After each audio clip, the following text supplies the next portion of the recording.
SCPs com traço J na numeração são SCPs de classificação Joke, piada, o que significa que eles são uma sátira e não devem ser levados a sério, muito menos adicionados a um cânone. Agora, fique com o vídeo.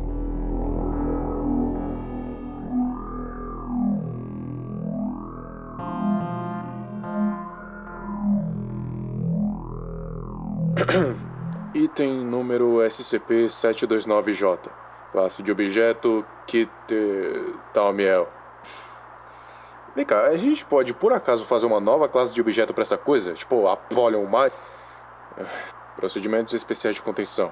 SCP-729-J atualmente se localiza na mesa do escritório da doutora Niles Hessen, onde graças a Deus ele vai permanecer.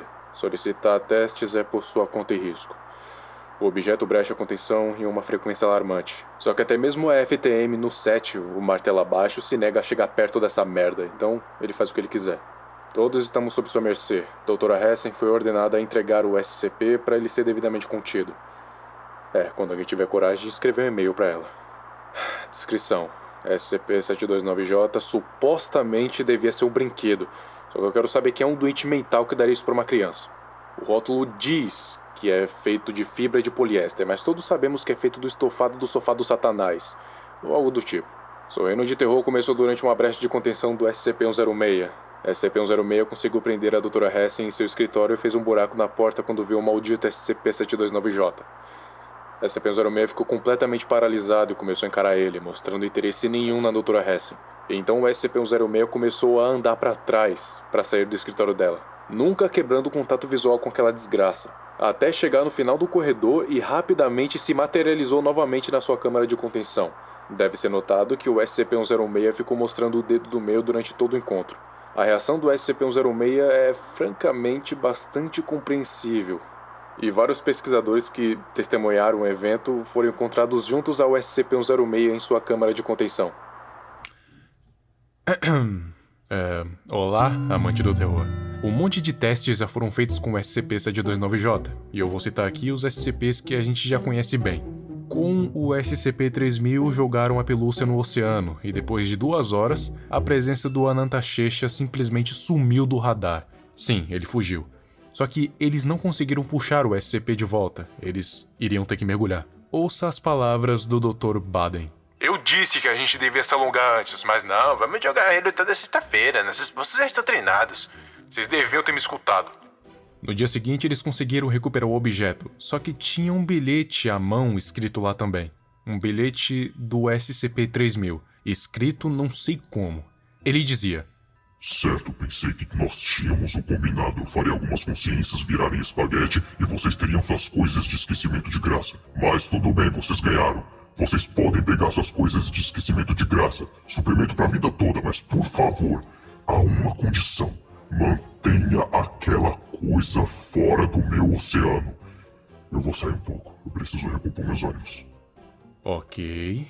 O próximo SCP é o 55. A Dra. Hessen entrou na câmara segurando o SCP-729-J, e depois de 5 minutos, um gato saiu da câmara e foi correndo para o escritório dela. Pudim, vem cá, a gente comprou um amiguinho novo pra você, disse ela. Só que então, um outro doutor chamado Ascun disse: espera aí, nós temos um SCP-055 e ele é um gato chamado Pudim?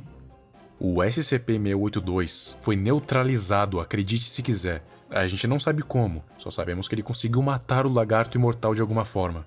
Com o SCP-076, o Abel, o que aconteceu foi que ele saiu do caixão e, quando olhou para a pelúcia, ele materializou um lança-chamas e um tanque de combustível e começou a tacar fogo nela, só que não surtiu efeito nenhum. Então, ele fez sabe o quê? Ele correu de volta pro caixão e ficou em posição fetal durante 2 semanas. Já com seu irmão, o SCP-073, o Caim, bem, primeiro ele pegou um copo da água e começou a abençoar ele, o copo da água, para se transformar em água benta. Depois, ele pegou o SCP-729-J e disse a seguinte frase: vai se fuder, seu arrombado! E jogou aquela desgraça do boneco na água. Depois ele ficou debaixo da mesa pelo resto do teste com seus dedos em forma de cruz. Com o SCP-173 apareceu um segundo traje de SCP-5000 na cela dele, com uma mensagem que dizia que houve uma discussão e que eles tentaram usar ogivas nucleares, só que não surgiu nenhum efeito nos dois. O SCP-001, o guardião do portão, se curvou diante o SCP-729 e chamou ele de Meu Senhor e colocou ele dentro do jardim. Já tentaram destruir aquela coisa no SCP-914, colocando no modo áspero. Só que a máquina se recusava a funcionar enquanto ela estivesse na porta de cabine da entrada. E depois de uma investigação, descobriram um bilhete na porta de saída, que dizia: Essa coisa não pode ser refinada, não importa quantas vezes você tente. Tira essa porra daqui! Em resumo, todos os SCPs que foram testados acabaram sendo subjugados por essa coisa, e a única que é imune aos seus efeitos é a Dra. Hessen, que ainda acha que é só uma pelúcia. Ela recebeu ele online pelos correios, sabe, naquelas caixas perfumadas então. E o mais estranho é que não perceberam nenhum tipo de ritual satânico e nem nada do tipo, até porque o próprio diabo já disse que aquilo não pertencia ao inferno de jeito nenhum. E bem, a única forma de contenção para aquela pelúcia é continuar no escritório da Dra. Hessen. É só isso. Pode mostrar já o próximo vídeo.